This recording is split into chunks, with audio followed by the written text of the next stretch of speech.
Okay, picking up where we left off, we're on page 312 talking about the handful of techniques you can use to connect to the internet. The first one being, I have a corporate LAN somewhere, and so I just have a router that connects my internal network to the internet. The next one would be the example that I have, where I have a LAN in my household, but I have a network address translation router, a NAT router that connects to the internet. Technically, it's the same as a corporate kind of a setup, except my NAT router only has, I don't know how many machines it can do the translation on, probably like 250 or so. And so it's kind of sort of limited, but it's basically the same thing. I have my LAN connected to the internet through a box. The next one is, of course, you could have an ISP connected directly to your box. In other words, you have the cable modem or whatever it is, your DSL, and it goes directly from that modem to your one PC. That's probably not all that common because most people have wireless connections and they have phones and lots of other connectivity, so they want something between the PC and the modem, typically a wireless router kind of a combo.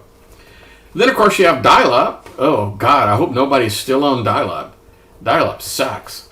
It was bad when that was the only advantage. I mean, the only possibility. Now that it's not the only possibility, it's really bad. And the next one, oddly enough, is cell phones.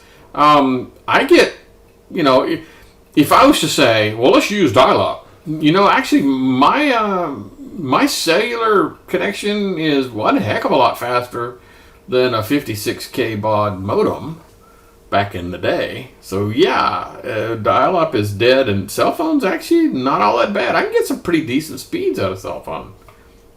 Okay, so that's how you connect to the internet. So connecting via LAN, connecting through some sort of an internet service provider where you pay money. Okay, that makes sense. Wireless connections and all that good stuff. Okay. The next thing we're going to talk about is cloud computing for the umpteenth and gazillionth time. So cloud computing is all about paying for services that I need so I don't get involved. So let's just talk about what are the advantages of this thing. First of all, I don't care what brand hardware they buy. I don't have to buy it. I don't have to set it up. I don't have to go through a maze of wires and hooking things up and scratching my head and looking at the instruction manual. I don't care about the software. I don't install the software. I don't do patches.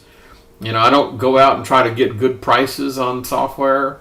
I don't do maintenance. I don't do physical maintenance. I don't clean the filters, and I don't, defrag the hard drives, and I don't do any of that. I don't do any of the upgrades. New patches come out. I don't do anything dealing with malware and antivirus definitions. I don't do any of that. I just pay someone to do it all. So I am out of the business. All I get is whatever the heck that service is. So there's a tremendous advantage for saving money on the system design, installation, and maintenance, because otherwise you'd have to pay somebody to do this, right? You have to pay somebody to design the system and buy the parts and assemble the parts and do maintenance on those things. Yeah, that costs money. That's not free. The good thing, another good advantage is the cloud can be reached from practically anywhere. I mean, I'm sure there are some places on the planet where internet connection is so miserable that cloud computing is not an option. But for most people in the U.S., that's really not an issue. And then, of course, the real beauty is its ability to scale up and down at will. I gave you guys an example of one of the ones that I did, where I go in and I just say, I think I want twice as much memory now, or twice as many compute resources, or bigger hard drive. You just push a button and presto changeo, you're up and running. It's kind of cool. They make a difference, a distinction between the public cloud and a private cloud. What I had been using all this time had been just the public cloud. Like, there's a bunch of them out there. I've been using the Microsoft one. The private cloud is kind of sort of the same thing.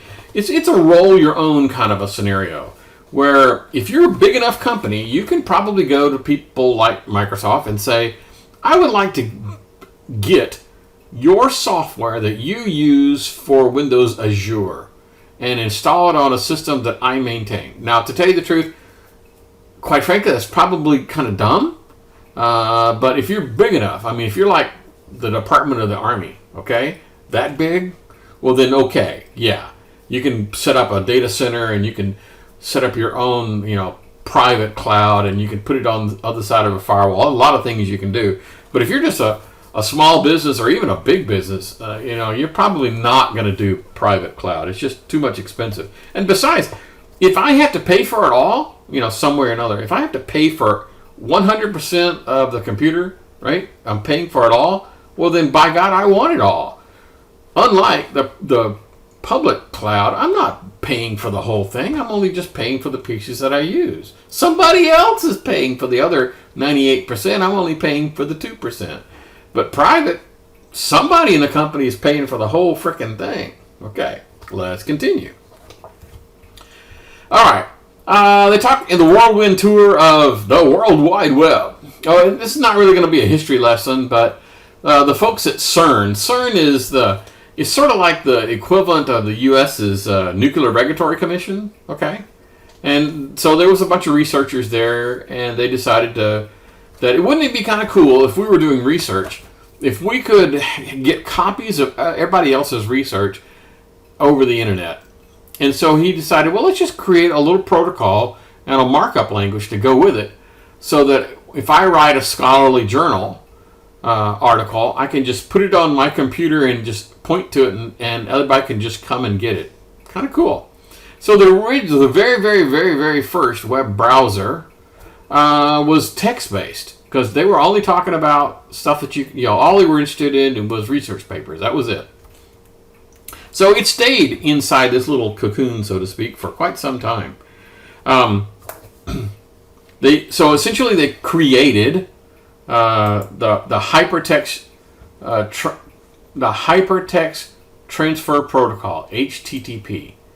Okay, that is the standard. It's a protocol. It's a standard that says when your browser goes to a web server, here's how it talks. I ask for a page, and then you tell me you got it or you don't have it, and then I send the information back, and then the browser renders the page. That's a good term. The term hyperlink, that's been around for quite some time, but you know what we're talking about. Is once I have a page, I could click on a link and it'll bring me to some other page. Okay, that's hopefully not news. So essentially, the way it works is we need two pieces in order for this thing to work well. I need to be able to have a web browser on the client, and then I have to have a web server on some server someplace. So it's kind of weird in that these guys are kind of separate. Most people have never actually seen a web server. A web server is probably just a normal server sitting in the corner of some room somewhere. And the only way you ever see it is when you connect your browser to it. And so all it does for a living is serve web pages. That's all it does. And so you normally, a typical person, would never set up one of these guys and maintain it and do all the security and all the rest of that stuff. That's not a task that users get involved with. But users do get involved with the web browser. So the client piece, like Google Chrome and Firefox and Internet Explorer and Edge, those are all browsers that you install on your machine that allows you to connect to the server. So it takes two to tango, a server piece, and then to serve the HTML pages, and then the web browser piece to render those HTML pages. And now let's talk a little bit more about what the heck is HTML. Okay. So up here we use the term HTTP. Okay, HTTP is the name of a standard or protocol for communication. So HTTP is all about how to talk, and HTML is how to mark up a page. Now, markup languages have existed long before the web. Markup languages existed back in the days when we were doing desktop publishing, where I wanted a paragraph, or I wanted a section of something that was in bold. And so I needed a way to tell the machine, render this sentence in bold or in italics, or separate this paragraph from another paragraph. That's kind of sort of what HTML is all about. Let me just show you. If you go to practically any web page and just do right click, there's a thing here for view source. It may be slightly different in your browser, but in the good old Internet Explorer, it's right here. And so here's a bunch of stuff. And I'm going to skip over some of the stuff at the very top. But so here's a paragraph. So the P means paragraph. It says, well, here's how you... I told the machine to separate this as a paragraph. Here I told it I wanted it emphasized. So this is a paragraph that is emphasized. So these things are called tags. They use angle brackets and then a couple of words. So here I create a table and a table row and a table header and all these kind of things. So that's just an example of what hypertext is all about. So it's just a text markup language. There really isn't anything really special about HTML. So using tags to markup language has been around for a long time, and all they did was just standardize it. So here's an example of a typical web page. It has an HTML page. It has a heading section, titles, a body section. Here's an unordered list, OL, and a bunch of list items. Anyway, the idea is that this is what the actual web page looks like. Now, what happens is this gets sent by the web server, and your browser looks at this and says, hang on a second, let me render this. So it goes through and says, this is the title. I know what to do with titles. Oh, this is a link. I know how to do that. Oh, here's a picture. I know how to do that. Here's a list. I know how to do that. So it's all about telling the machine what to do and how to show things. And so this is how it gets rendered in real life. It gets sent this, and it gets rendered like this. So, we told that the title was going to be, it knew what the title was going to be. I mean, it knew what to do with this H1 tag. It knew what to do. So we didn't have to tell it all that. Okay, cool. So that's all about markup. It has nothing to do with telecommunications, just markup.